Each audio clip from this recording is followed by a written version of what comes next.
So a lot of the key is fixing your gut to get your energy back. Yeah. The second key is we are overfed and underpowered. And what the heck does that mean? We, in general, Americans eat nearly 16 hours a day, almost continuously, from sun up until well after sundown. And we have what's called mitochondrial rush hour, which living in LA is easy to understand. But simplistically, our mitochondria can handle sugars, fats, and proteins. And we use a slightly different system for making energy from sugar, from fat, and from protein. And in the good old days, when we ate whole food, like you advocate and I advocate, these different components, sugars would arrive first in the mitochondria. They'd be followed by protein, sometimes later. And a long time later, they'd be followed by fats. And mitochondria have, if you will, basically a freeway, an energy-producing freeway. Now, when these things arrive in a staggered fashion, the freeway moves great.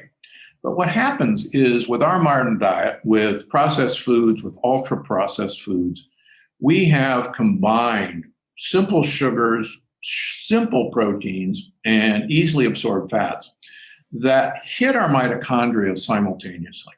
And the mitochondria actually can't handle all these. So we actually have stagnation in the energy-producing highways. And we have systems on freeways. Okay, we're going to have traffic lights that's going to control the onslaught of all this.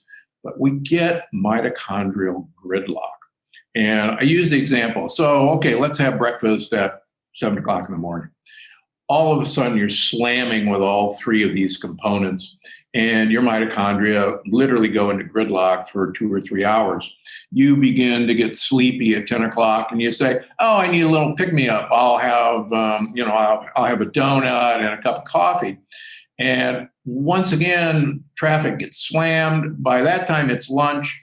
We slam it again, and so this process of gridlock really never stops until we go to sleep. And even after we go to sleep, there's still 2 to 3 hours of backup, if you will, on the mitochondrial freeways.